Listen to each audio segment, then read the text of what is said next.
An old, abandoned house on the outskirts of the city. Night. The moon barely illuminates the rooms through the dirty windows.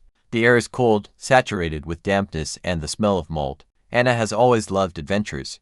When her friends told her about the old house on the outskirts, where strange things were rumored to be happening, she couldn't resist. She decided to spend the night in this place to dispel myths or find something really creepy. She was already standing in front of the front door, looking at the sagging sign with the words "Welcome" written in crooked letters. Her flashlight was shaking in her hand, as if warning her of danger. Anna took a deep breath and pushed the door open. She creaked so loudly that the echo reverberated throughout the house, as if someone was repeating her movement somewhere in the distance. The first sounds are Anna coming into the house with a flashlight.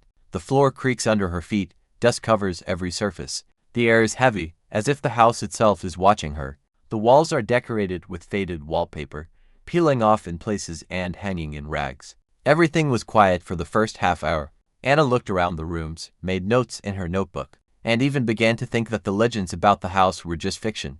But suddenly she heard it, a quiet whisper. It was like someone was saying her name right behind her back. She turned around, but there was no one there.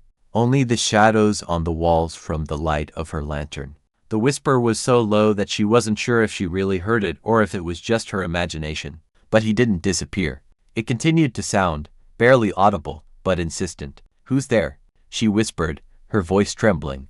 There was no response, just silence. But now she could feel something breathing behind her back. Not air, but something alive, warm, soaked in rot. The chase whispers are getting louder. The flashlight starts flashing and then goes out completely. Anna remains in total darkness. The flashlight blinked one last time and went out. Now Anna could only see the outlines of objects, which were barely discernible in the moonlight filtering through the dirty windows. But even this light seemed insufficient. Every movement in the house grew louder. The creaking of floorboards, rustling behind the walls, soft footsteps that she couldn't explain. "It's just an old house," Anna tried to reassure herself. Just an old house. But the whispers got even louder. Now it sounded from all sides, as if the walls were beginning to speak. The voices intertwined, creating an eerie chorus. They said her name over and over, but each time in a slightly different way. Sometimes the voice was childish, sometimes old, sometimes male, sometimes female. Anna tried to run, but every step took her into new corridors that she had not seen before. The house was changing. The walls narrowed, the floors became uneven, and the ceiling sank lower and lower. She could feel her skin getting goosebumps, and her breathing was getting more and more ragged. And then she realized that she was no longer alone. Something was moving behind her. Something big, slow, but inexorable. She couldn't see it, but she could feel his presence. It breathed behind her, and every step she took echoed closer and closer. Finally, Anna finds an old door that seems to lead to the street.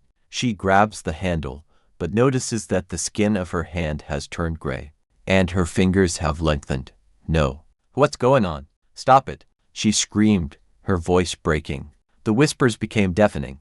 Now she could make out the words, "You've always been a part of this house." She looked down at her hands. They were no longer her hands. Her skin began to crack like old paint, and a black liquid like resin protruded from the cracks. She tried to scream, but her voice turned into the same whisper that had haunted her all night. The door swung open, but instead of the street, Anna saw only endless darkness. She took a step forward, and her whisper faded into the night. She was a part of this house now. She has become one of those who whispers, who waits, who pursues the next researcher.